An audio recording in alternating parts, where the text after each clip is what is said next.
Around 2 a.m., aside from a few dim lights in the hallways, it was mostly dark. I could only make out silhouettes and shadows in my 10 by 10 cell. Lying on my back with my arms behind my head, I was deep in thought. Instead of sleeping like I should, my mind wandered to things I wished I could forget. Hearing footsteps, I started counting. 7, 8, 9, 10. Then I saw him. His face was hard and emotionless, just like everyone else's here. He was just doing his job, making his rounds, not looking for friends. I wasn't sure if he saw me, but it didn't matter. He was out there, and I was in here. When he passed by, I stopped counting. No point. He wouldn't be back for another 92 minutes. I looked at the ceiling, planning what to do when I got out. 5 days and a wake-up, and I'd be leaving for good. I'd served about 7 months of my 1-year sentence. My job was waiting for me, but everything else would be different. My older brother had fixed my car, taken care of my house, and managed my dwindling savings. Was I still angry? Angry didn't even come close, but I buried those emotions until I got out. I realized why. Guys doing 10 to 20 years come out as empty shells. All traces of humanity are left at the door when you check in. Survival is key, and this place is a resort compared to the hardcore prison up north. I closed my eyes again, hoping to get a few hours of sleep. I missed my old bedroom with the blackout shades, but I knew my life would never be the same. "I'll pick you up next Tuesday," my brother Gary told me over the phone in the visitor center. During our last visit, we looked at each other through the plexiglass wall, hopefully for the last time. "Anything you want to eat your first night out?" "A steak, a big steak, medium rare." Gary grinned. "Steve, you're too easy. I thought you'd ask for something tougher to sneak past my wife. You'll stay with Andy and me until you're settled. There's no food or much furniture left in your house. This gives you time to get what you need. It's not the Ritz-Carlton, but it's clean and you can come and go as you please." He smiled. I didn't. "Thanks," I started before he cut me off. "Forget it. We're family. That's what family does. Don't worry about Mom and Dad. They'll come around once things settle down." But we knew that wouldn't be anytime soon. Emotions ran deep on both sides. "Seen my kids lately?" 2 weekends ago at Mom and Dad's. Heather looks the same, but John has this bowl-shaped haircut that's all the rage. It looks awful." I told him so. You know what he said? Said I wasn't his dad and didn't have to listen to me. I would have slapped him, but Mom was there. "You'll have your hands full with that one." John wouldn't have dared say something like that if I was around. Even though I was his dad, he and his sister would stay with their mom after I got out. I had time, plenty of it. Once I was out of this place, I'd wait for the right moment. No rush. Even though the divorce was final, I still owned half the house. Kathy owed me about $65,000 to buy me out. She likely raided our bank lockbox, grabbing all our bonds and CDs. Thankfully, I gave my lawyer a list of everything so there would be no dispute when I got released, which would be soon. Kathy and my ex-friend Bob really screwed me over. But that was in the past. I was caught off guard the first time, and it wouldn't happen again. I was waiting, remembering, and looking forward to better days when I got out of this hellhole. Only then could I rebuild my life and start fresh. I hoped I could hold it together until then. Before jail, life was good because I never saw it coming. Weeks before, some so-called friends hinted they knew something but never said anything. What were they thinking? Did they think I knew and was okay with it? Everyone must have known. I would never have tolerated it, but people didn't want to get involved.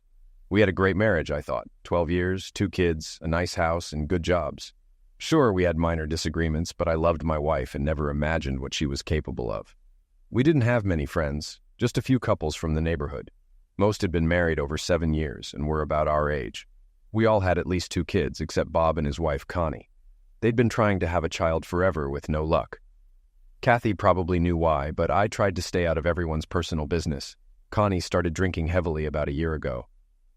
At first, she was just melancholy, but then it got ugly. Bob drank little, taking care of her. "Bob, honey, get me another drink," she'd start. By the end of the night, she'd be demanding drinks, and Bob had to carry her home. It was sad, but his problem, not mine. "Connie was a mess tonight," I said, getting ready for bed. "I think she passed out more than once. Greg and Judy probably left early because she started undressing and asked Greg to help her. No one was letting her near the pool." "I felt sorry for Bob," my wife said. "Connie's devastated about not having kids, but taking it out on Bob isn't the answer." I told her she could adopt, but she wouldn't hear it. She blamed Bob for their problems. "They'll either work it out or get divorced," I said. We're supposed to go out to dinner next week. I hope she behaves, but I'm not counting on it. I'll talk to her this week. Maybe she'll cool it for one night, my wife said, trying to be optimistic. Connie didn't cool it. Waiter, how's a girl supposed to get a drink around here? She yelled, slurring. She started on Bob again, and he was about to lose it when I intervened. Come on, Connie. You promised me a dance, I said, pulling her to the dance floor. She tried to refuse, but I insisted. I danced with her for 3 songs while my wife talked to Bob, who looked miserable. When we got near the hall, Connie excused herself to the ladies' room. After 5 minutes, I debated what to do. I asked 2 women going in to check on Connie. It wasn't good. Is she wearing a bright yellow dress? One of the women asked, peeking out of the restroom. When I nodded, she shook her head. She's passed out in a stall. If you want, I'll stand guard while you get her. I went in, propped her up by the sink, and splashed cold water on her face. It helped for a moment, but then she collapsed again. I practically carried her back to our table. Bob, let me help you get Connie to your car. She's out cold and won't wake up anytime soon. I stood there, holding a very drunk Connie. Bob looked embarrassed and angry. Steve, I've got it. Sit down. This isn't the first time, but it will be the last. Despite his objections, I carried her out while he grabbed her purse and said his goodbyes. I laid Connie on the back seat and patted Bob's back. Sorry, man. What else could I say? Thanks for your help. I'm at my wit's end and don't know what to do. You two need counseling. You can't figure this out alone. If you need support, call Kathy and me. We'll help however we can. All right, he replied, though I knew it was lip service. Their problem seemed too deep to fix. I gave them a couple of months, tops. I wasn't far off, but no one expected the final outcome. 3 weeks later, just after 10:30 p.m. on a Thursday, we heard sirens and saw bright lights at the end of our block. Everyone ran outside to see what was happening. Kathy, stay here. I'll check it out. I joined the crowd and saw the fire rescue squad prying open Bob's car door. What's going on? Is Bob all right? It's not Bob, it's Connie. They were arguing. She grabbed his keys, ran out, and sped down the street, didn't get far. Connie had rear-ended a parked car at about 40 miles per hour. The ambulance arrived, put her on a stretcher, and drove off with Bob in tow. Their front door was wide open, lights still on, and the house in disarray. I called Kathy and told her what happened, then locked up Bob's house, leaving a note that I had his keys. How's Connie? My wife asked when I got home. Not good. She wasn't wearing a seatbelt and swerved before hitting the car. The airbag deployed, but her head smacked the driver's side window hard enough to shatter it. She was doing about 35 miles per hour. Bob's with her at the hospital. We'll wait. Should we go down there? He's got his hands full. We'll go tomorrow when things settle. Right now, let's get to bed. Tomorrow will come fast. We kissed goodnight but barely slept, worried about Connie. At 11 o'clock the next morning, my phone rang. Steve, Connie's on life support, my wife yelled. I'm leaving work. Bob's a mess. Someone needs to be there. Meet me at the hospital, she said frantically before hanging up. Damn, the guy couldn't catch a break. On the way, I grabbed lunch for the 3 of us and called Kathy's parents to pick up the kids after school. I walked quietly into the waiting room where my wife and others were consoling Bob. How's she doing? I asked. Not good, my wife whispered. The doctor talked to Bob and he hasn't said much since. Bob, I said, sitting next to him. You okay?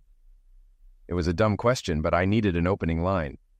Steve, she's not going to get better. There's little brain activity. I don't know what to do. He started to cry. I motioned for everyone to give us space. Has anyone told Connie's parents? They're on their way. Steve, the hospital staff keeps asking about a living will and donor card. It feels like vultures circling. The doctor asked if I'd consider pulling the plug if she's brain dead. For Christ's sake, she's my wife, not a piece of meat. He was shouting now. Why can't they just fix her? They're doctors. Can't they fix her? I had no answer. Connie's parents arrived shortly after and went into her room with Bob. There was a lot of loud crying and cursing. Her father seemed to blame Bob for Connie's condition. The doctor went in, and about 20 minutes later, everyone came out. Her parents left heartbroken, knowing they'd never talk to their daughter again. We left the hospital around 8 o'clock and picked up the kids from Kathy's parents' house. I kept thinking, God, I hope I never have to make that choice. 48 hours later, with Bob, Connie's parents, and the doctor in the room, they turned off the machine keeping her alive. She passed away quietly. We consoled Bob as best we could. Despite her difficult behavior, Bob truly loved her. Funerals tend to bring out the good memories, not the bad ones. The funeral was packed, and everyone was in tears. Bob took it hard, eventually taking a month off to visit his family back east. I assured him we'd take care of his place. "I love you. You know that, don't you?" I said to my wife while getting ready for bed. It had been an exhausting few weeks, and things were getting back to normal. If I'm ever like Connie, just pull the plug. I wouldn't want to be kept alive by a machine. "Steve, don't talk like that. It could never happen to us." Bob returned a few weeks later, somewhat functional. Kathy helped him sort through Connie's belongings. After 3 months, he seemed to be coming to grips with it. We made sure he was included in social events. Neighbors even set him up on a few dates, but nothing came of them. Life went on, or so I thought. 6 months later, Bob seemed to get his spark back. Seeing him smile and enjoy himself again was a relief. He was socializing, and we had our old Bob back. Looking back, maybe I missed some signs. Kathy and I were still close, but something felt off. We were physical engaged as often as before, but something was different. After a few months, I asked Kathy if something was bothering her. "Nothing really, Steve. Why do you ask?" "You seem a little distant lately." "Everything's fine," she smiled. "Maybe you haven't been getting enough lovemaking. If you want more, just ask." Lovemaking? I thought. She'd never called it that before. Always lovemaking. I smiled, kissed her, and shut down my thoughts. I'll never forget Friday, August 20th. It was the day my world fell apart. Kathy called me at work to say the kids would be with her folks for the weekend and asked what time I'd be home. "I'll make sure I'm home early. Need me to pick up anything?" "No, just let me know when you'll be home." "All right." A million thoughts ran through my mind. It was 3:30, an hour and a half before I could leave. I adjusted my pants, thinking about the fun weekend ahead. I drove home carefully to avoid a speeding ticket, but still made it in 28 minutes. I should have suspected something when I saw 2 cars in the driveway, but one was Bob's. "Hey, honey, I'm home," I called out. Bob and Kathy were in the kitchen. "Hey, Bob, what's going on?" "Steve, I need to talk to you. Please, have a seat."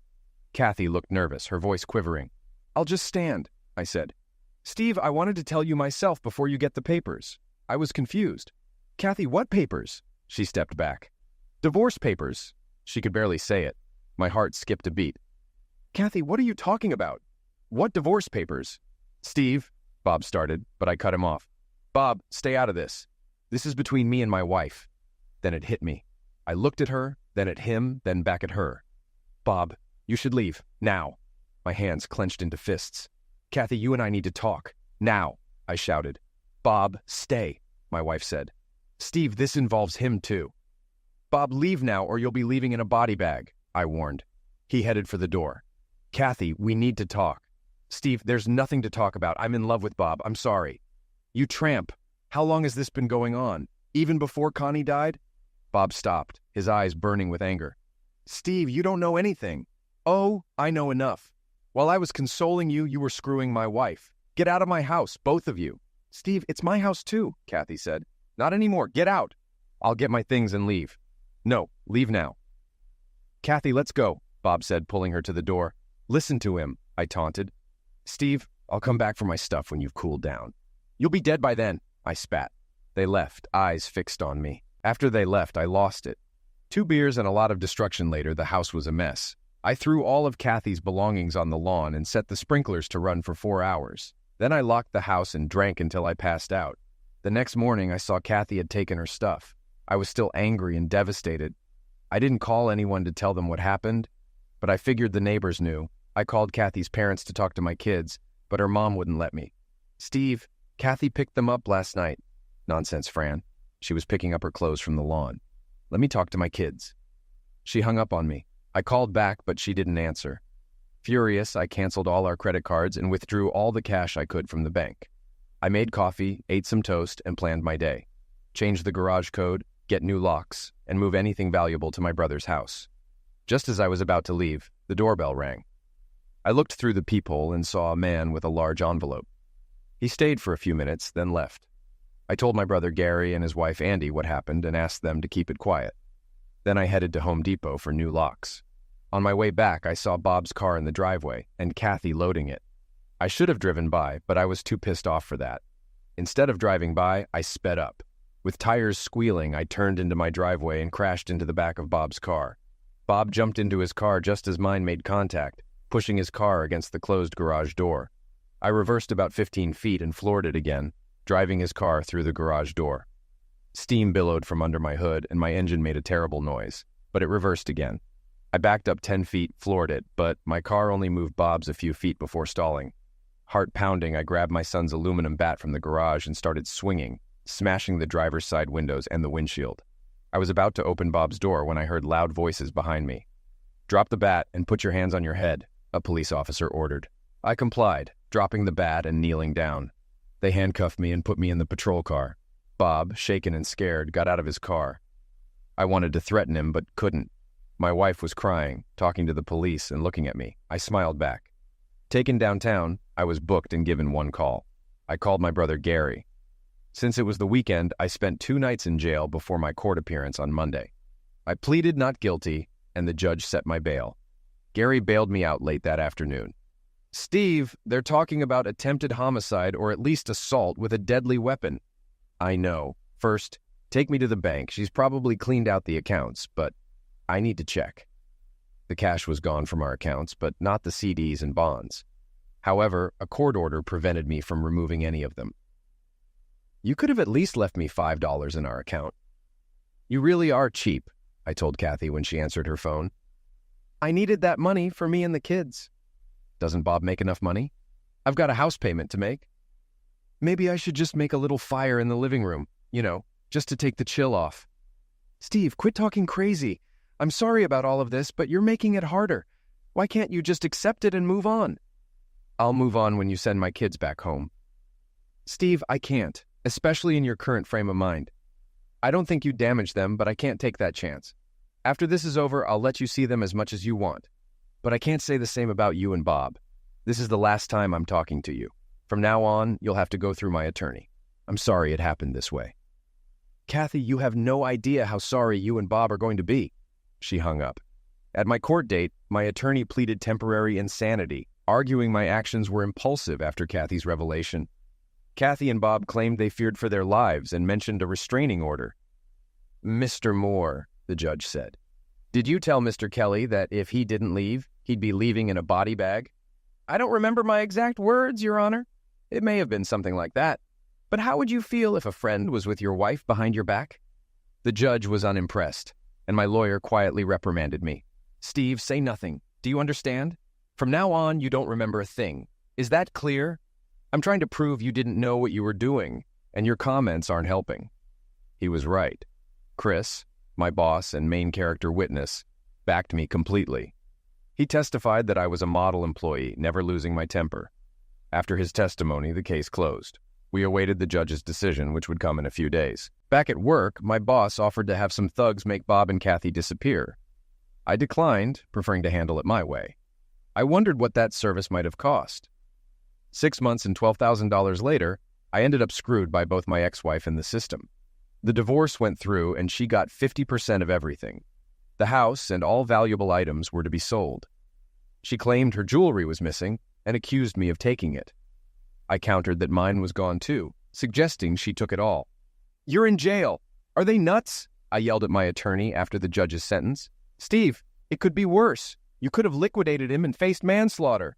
With good behavior, you'll be out in less than 8 months, and your record will be clean in 2 years.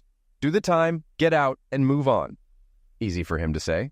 I wasn't looking forward to spending 24 hours a day in jail. I appealed, but got nowhere. Within a year, my life went from great to terrible, thanks to Kathy and Bob. "Steve, your job will be waiting when you get out. Don't do anything stupid and watch your back," Chris advised. After a final visit with my kids, I turned myself in. I started my sentence in the county facility. My brother put money in my inmate account, but most items available were junk. Without a cell phone or computer, I wrote my thoughts on paper and made biweekly collect calls to my brother, mom, and kids to stay updated. During a visit, my brother said, "I'll have your car repaired before you get out. I found someone to do it for the insurance payout. I'm taking care of your lawn and installed the new deadbolts." Kathy took the rest of her and the kids' clothes, but left the furniture after I insisted on a court order for removal. I was glad my brother was looking out for me. Kathy allowed my parents to see the kids every other Sunday, but badmouthed me and my family. She called me their jailbird father and planned to set strict rules when I got out. My parents tolerated her to keep communication open. After 7 days, I confirmed my visitation rights. Every other weekend, a full month in summer, and shared holidays. I informed my boss I'd need a week to readjust once released. I was thrilled to trade my orange jumpsuit for street clothes.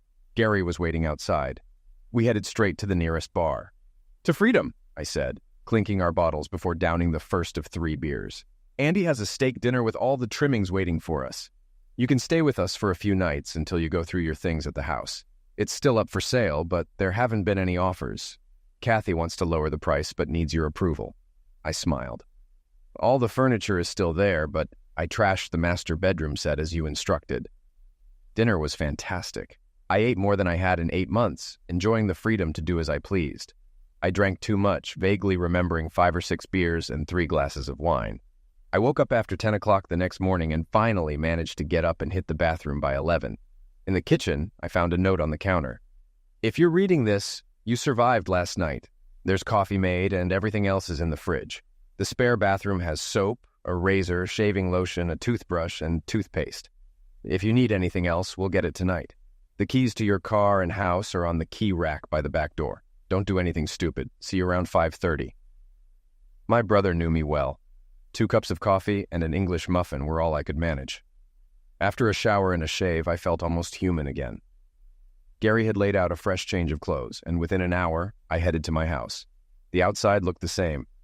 I sat in my repaired car for 10 minutes before going in. Memories flooded my mind. I saw the new deadbolt, and with a turn of the key, I was inside. The place was a mess, with things thrown everywhere. Clothing pieces were scattered on the floor. The kitchen was halfway clean, and the refrigerator still had old food. Leaning against the sink, I saw the damage from when my fist punched the wall and found a stud. I rubbed my knuckles, remembering that night. Upstairs, the kids' closets were empty except for a few forgotten mementos. My bedroom was almost empty, except for my dresser and clothes. The dark spots on the carpet showed where our bed and her dresser had been. The room needed a complete redo before I could use it again. The rest of the house needed a thorough cleaning to be sellable, but I wasn't in a hurry to sell. I made a list of repairs and decided I just wanted it done, not necessarily by myself. At the bank, I confirmed she had emptied the lockbox. I needed written proof from the bank and was told they had video recordings as additional proof. My attorney confirmed she had taken everything and filed a motion to get it back. The court had already ordered Kathy to return everything she took from the lockbox. "Steve, she's offering her share of the house for your share of the CDs and bonds. I told her to return everything as directed by the court, or face arrest for non-compliance. She can be mad all she wants. My job is to protect your interests." "That's why you hire a lawyer," I thought to myself. Back at my house, I took inventory of what I still had. I noted to call a local contractor to fix the walls and Mary Main's to clean the kitchen and dining room, where I'd thrown the microwave and dishes. Utilities were still on, so I could move back in once I bought a bed. I just needed a queen-size bed and found a decent set for $900. At least I wouldn't be sleeping on a mattress that my ex-wife had shared with someone else. Hank, the contractor, came over Saturday morning to give me an estimate. "Your walls are solid. Must have hurt when you punched that stud," he said with a smile. "I just need the holes fixed and a fresh coat of white paint. Nothing special," I replied. "How about $200? "That's low. That's my price. Take it or leave it. You did us a favor with Bob in the car. Most of the guys in the neighborhood look up to you now. Randy even told Linda he'd put her in the grave if she ever did what Kathy did to you. You're a neighborhood hero." I thanked him and told him he could start whenever. Within 6 weeks, the bonds and CDs were back in the bank lockbox, and the house was repaired and cleaned. Life was starting to get back to normal. When my kids spent their first weekend with me, it was awkward. I broke the ice. "Kids, I know this is strange, but this is still your home. Say what you need to. My skin's thicker now, and I don't think anything could shock me anymore." "Dad, we love you and are sorry about what Mom did," John said. Heather nodded. "We didn't know about Bob until Mom said we were moving to his house. We weren't happy and still aren't. There was nothing you could do. Even without Bob, your mom and I wouldn't get back together. What we had is over. I'm still your dad, and I love you. I'll always be here for you." We hugged and spent the evening with pizza and a movie. I wanted to slam their mother, but decided not to. Our first weekend was a success. We ended up feeling like a family again, though different. I got John a decent haircut, and life went on. I went to work, had a small social life, and spent time with the kids. John started soccer and Heather dance, keeping me busy. Everyone except my brother told me to move on and start over. You're still young, you can find another girl, get married, and start a new life. To them, I'd just say, forget it. I wasted 14 years on that witch. If I want to stay mad, that's my right. They hadn't gone through what I had over the last 2 years. Sometimes you need that pound of flesh to make the pain go away. And that's what I was going to get, one way or another. Kathy wanted to lower the house price. I refused. She was pissed, but I didn't care. Steve, it won't sell at this price in this market. We need to drop it by at least $20,000.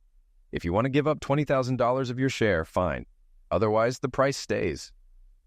We eventually divided the bonds and CDs. She spent hers on a new car and a vacation with Bob. I banked mine to start a nest egg. 8.5 months after jail, Bob's house caught fire while they were at a soccer game. Someone had doused the electrical box and rear of the house with gasoline. The back half was ruined and they had no power.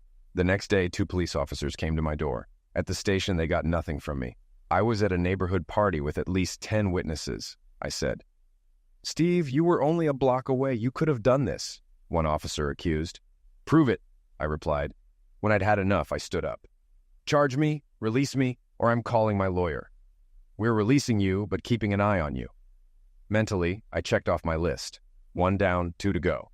I volunteered to take the kids since they couldn't stay in a powerless house. Repairs would take at least 2 months, so we had a mini vacation together. Steve, I know you did it, no matter what the police say, Kathy said, picking up the kids one night. I don't know what you're talking about. I was with our friends. Too bad you and Bob aren't invited anymore. Maybe I could put in a good word? I suggested sarcastically. Don't bother. We wouldn't go even if they begged us, she responded, sounding bitter. Well, you have each other and that's all that matters. For now. What's that supposed to mean? She asked wide-eyed. Nothing. Just that you two are lucky to have one another. I smiled, not just on the inside this time. The kids wanted to spend more time with me, which didn't sit well with Kathy or Bob. I heard about shouting matches between Bob and the kids, with them telling him he wasn't their father. Kathy told me to stop stirring up trouble. Kathy, I don't badmouth you to the kids. You're their mother, and I've told them they have to listen to you. How about Bob? Him? He's a backstabbing idiot who's lucky to be alive. Besides that, he's a nice enough guy. If looks could eliminate, I'd be dead. He's good to your kids. Stop badmouthing him to them. Not going to happen. He's nothing to me, and I pray I get to piss on his grave one day. She gave me a deadly look. Not that I'd injure him, of course. Steve, so help me. What are you going to do, Kathy? Cheat on me? Divorce me? Put me in jail? Make my life hell? Oh wait, you already did all those things. You can't do any more to me. Go back to your husband and leave me alone. Without another word, she walked away. And to think I once loved her. I watched her go, shaking my head. Work was going great. It took me just a couple of weeks to get back up to speed. Chris soon pushed me to take over 4 more accounts. With no kids or anyone else at home, I had the time. After contacting the customers, I scheduled 2-day trips to each facility to get familiar with their operations. 3 accounts were easy, but TW Incorporated was different. They were changing their manufacturing process, requiring monthly trips to keep up. The assigned person was knowledgeable but disorganized and arrogant when I pressed for needed data. Chris, if I don't get what we need, it'll screw up their system. After 2 calls, I got an intermediary between the engineer and myself. From then on, I met with Monica, who worked directly with the engineer, Steve. Monica Bradley, she introduced herself, shaking my hand. She had a degree in process engineering and had been with the company for about 5 years. We worked well together, and she got me everything I needed. 2 weeks before finishing Phase 1, I asked her out to dinner. Monica, I'd like to take you and your husband out to dinner as a thank you. The Hilton, where I'm staying, has a great restaurant. How about 6 o'clock? We shook hands, and I left the plant by 4:30. After catching up on paperwork and emails, I headed to the restaurant. At 6 o'clock, Monica arrived alone. Where's your husband? I asked. Parking the car. Steve, I'm not married. Oh, sorry. I assumed, I said, noticing the rings on her hand. I wear these rings to keep things professional. No one hits on a married woman, avoiding maltreatment issues. Plus, married people seem to get promoted faster. I guess because they seem more stable. How do you manage company functions? I just say he's on the road or something. They don't ask anymore. Well, you had me fooled. We had a wonderful dinner, and by the end, I shared highlights of my last 2 years. I can't believe they did that to you. That really sucks. Tell me about it. But it's in the past and I'm moving on with my life. I was trying to rebuild my life, though revenge was still a priority. Steve, you're young and many women would love a guy like you, she said, smiling and blushing. You're probably right, but I haven't had the time or ambition to date again. I'm still cautious. Well, you asked me out, didn't you? You and your husband, I corrected. If I hadn't been married, would you still have asked me out? Probably. You're easy to talk to and not a pathetic twit like my ex. I'll take that as a compliment, she said, laughing. Dinner went great. I left the next day and wouldn't be back for a month. I asked her to call me weekly, especially if anything came up. I started feeling more at ease around women, even those outside my inner circle. We went out most nights when I visited, which was every couple of weeks. I still had trust issues, but was working on them. Phone calls and emails kept us in touch. After a couple of months, we started kissing and more. I was finally ready to take it to the next level. Am I becoming normal again? I wondered. When Monica said she had a conflict Wednesday night, I thought nothing of it. We'd been physical engaged on Tuesday, and I had forgotten to get contraceptives. Steve, let's plan for a whole evening on Thursday, she said, kissing me. Thursday, I'll remember to bring protection, I thought. Wednesday, I looked for a new restaurant on the city map. After 6 trips, I'd tried all the local places. I found a nice Indian restaurant about 25 minutes away and decided to give it a try. I ordered a beer and the sampler platter and was ready to relax. I heard a familiar laugh and, to my surprise, saw Monica with another man. They were clearly on more than a first date, holding hands and laughing. I lost my appetite, finished my beer, paid, and left. She didn't seem conflicted, I thought. I avoided her on Thursday and went to McDonald's for lunch. By 3 o'clock, Monica was shadowing me, smiling and flirting. You take care of your conflict last night? I asked. Yes, and tonight you're all mine. I found a quiet, physical, engaged Indian restaurant with a fabulous sampler platter. I looked into her eyes. What type of food is it? Indian food. Her face went pale. I was there last night and saw someone I knew. What are the chances, Monica? I never blinked. Steve, I can explain. No need. I got rid of one lying witch. I don't need another. I walked away and cut my trip short. After ignoring 4 emails, I never got another one. Trust issues still plagued me, and Monica had worsened them. I was reassigned to someone else, thankfully a guy. 3 months later, I got an early Christmas present. Bob was run over by a car while crossing the street. Witnesses only saw a black 4-door car with tinted windows, which matched my black BMW. Saturday night, the police came to my house. My neighbor, Tom, watched as they approached. Mr. Moore, we'd like a word, the shorter officer said. Sure, no problem, Tom. I'll talk to you later, I told my neighbor. Mr. Moore, do you own a 2002 320i black BMW? The other officer asked. Yes, what's this about? I replied, joking about a parking ticket, but they didn't laugh. Is the car here? Yes, it's in the garage. What's this about? I asked. Sir, we'd like to see the car now. I opened the garage. One officer retrieved a camera and started taking pictures of the front right side of my car. Can you explain these scratches and marks on the bumper? Not a clue. After 8 years, some nicks and scratches are normal. Now that I've answered your questions, what's going on and why are you interested in my car? Mr. Moore, there was a hit and run yesterday, and witnesses described a black sedan with dark windows, like your car. And like a million others in town, I replied, annoyed. Why me? Did my license plate match, or did anyone identify me as the driver? The witnesses only saw the car. Well, as you can see, there's no significant damage to the front end. I can account for my whereabouts from 8 a.m. to 6 p.m. yesterday. Why pick on me? Your history with the sufferer and past threats prompted this visit. Thank you for your cooperation. We'll be on our way. Wait, I called as they walked back to their car. Who was hit? Mr. Robert Kelly. I smiled. Is he dead? No, but he's in critical condition. They walked away and I went inside, opened a bottle of wine, and ordered a pizza. I ate most of the pizza and drank the entire bottle of wine in celebration. The neighborhood buzzed with gossip about Bob. Some said, the guy just can't catch a break, while others declared, he got what he deserved. I was in seventh heaven. 2 days later, Bob took a turn for the worse and died. I looked sharp in a new suit, fresh haircut, and polished shoes. I even had my car washed and waxed. The funeral home wasn't packed, but there were many people outside when I arrived. Conversations stopped as I walked in.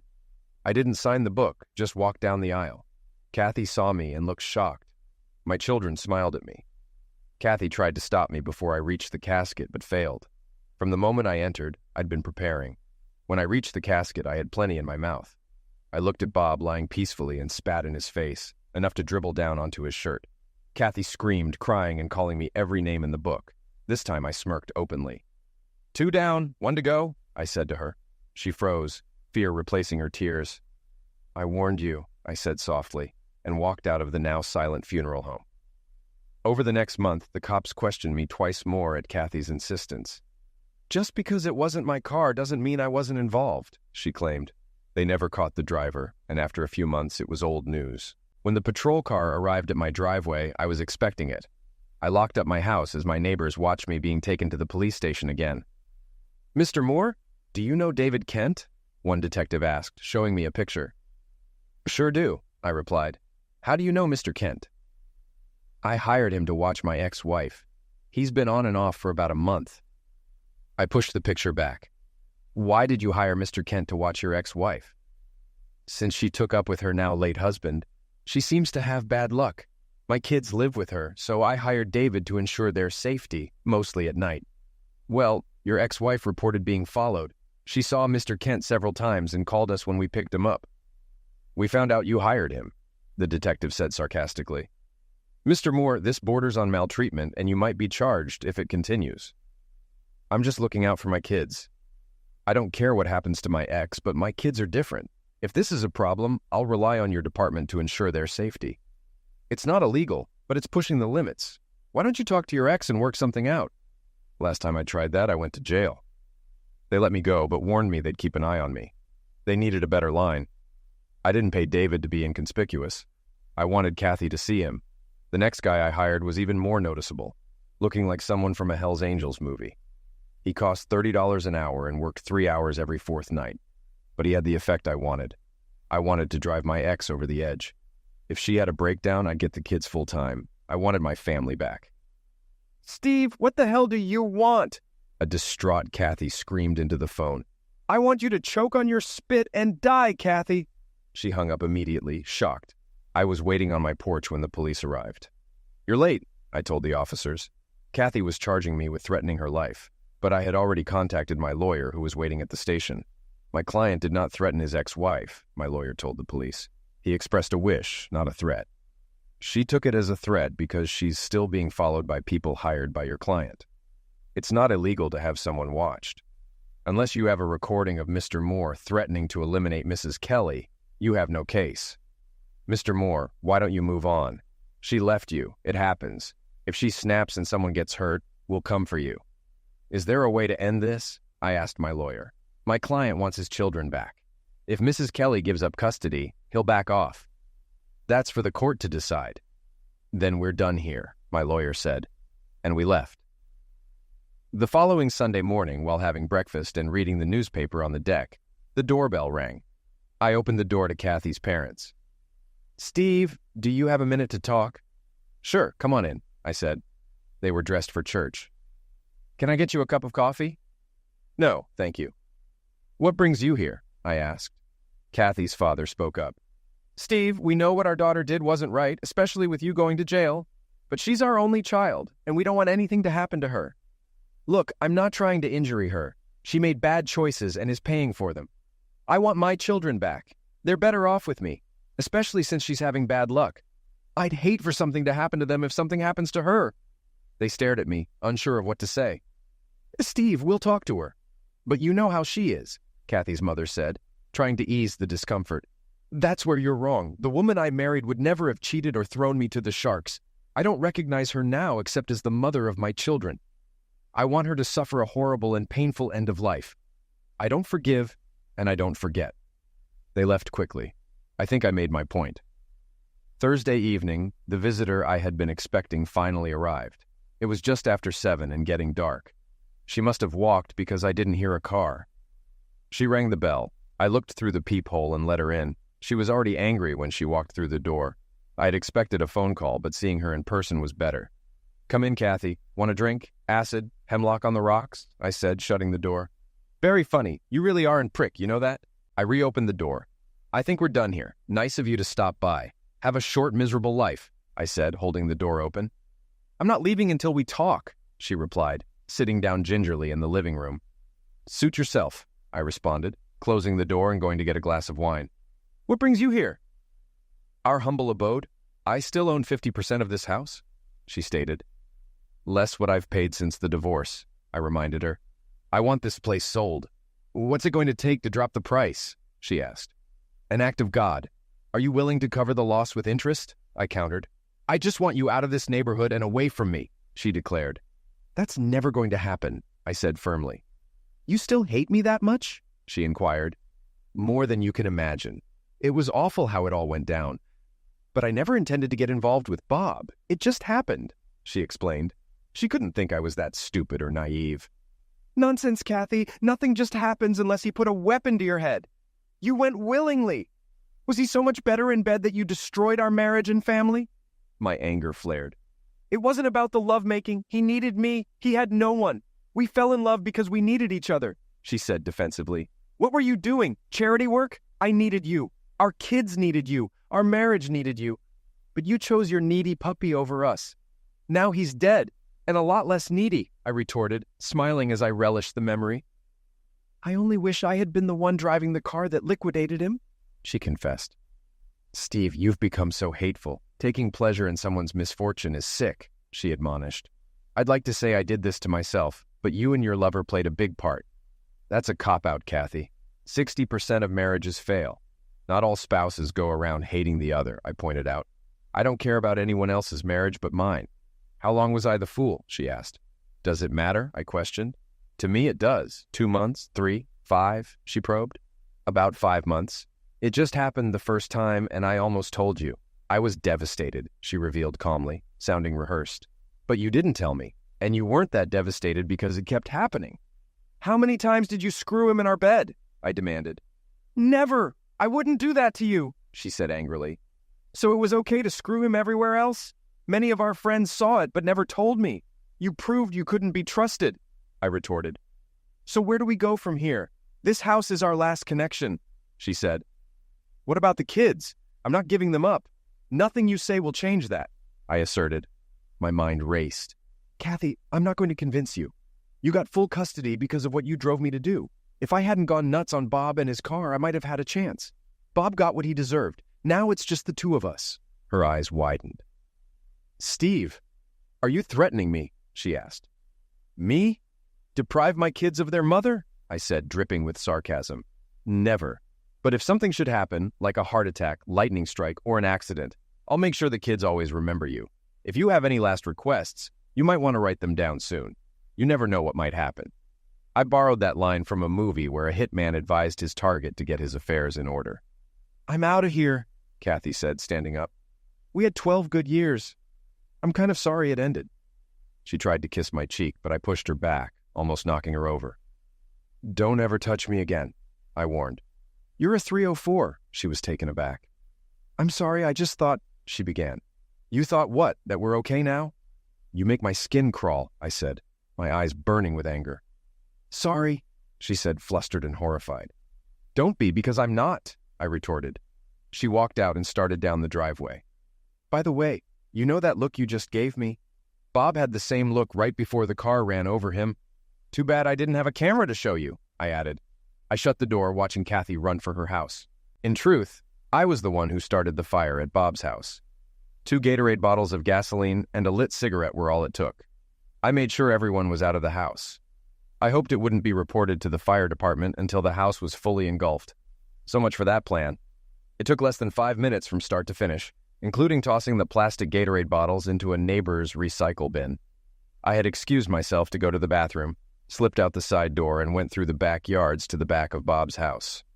No one even missed me. I'd like to take credit for Bob's end of life, but I can't. It was Bob being in the wrong place at the right time, or just plain dumb luck.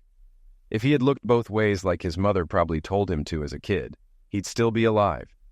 No matter what I say, Kathy and her family still think I was involved. And in a way, I'm sorry it wasn't me. But I would never have done it.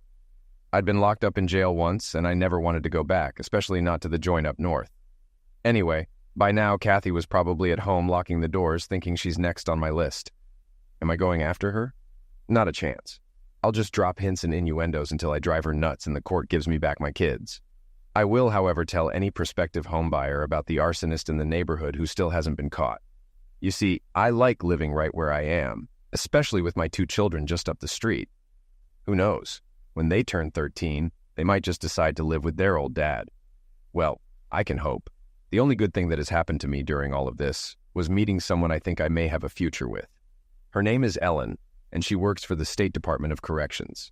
I had to check in with her the first year after I was released to make sure I was adjusting, rehabilitated, and doing okay. Ellen is tough and takes no crap. After getting the formalities out of the way, we began to talk and found out we might have feelings for each other. Ethically, Ellen couldn't date me until my year of probation was up, but finally, we were able to go out on a real date. I told her I had major trust issues, and she one-upped me by telling me that most convicts lie to her in one way or another. So now we're both trying to move forward, and in the process, deal with our trust issues together while getting to know each other better. Ellen got me thinking about what I've been doing ever since that 304 of a wife walked out on me. She showed me my actions were keeping me from having any kind of real life and meaningful relationships. She told me it was time to move on. She further convinced me when she said if I messed up and got thrown back in jail, my rear would be hers to do with as she wished. And darling, I wouldn't wish that on my worst enemy, she explained with a smile that made the hair on the back of my neck stand straight up. And you know what? I believe her. I really do. And when I'm with her, she keeps things interesting because as tough as I think I am, Ellen is one lady I would never cross. Even better, though, is knowing in my heart she would never cross me either. I think I am finally ready to move on with my life and open myself up to love once again.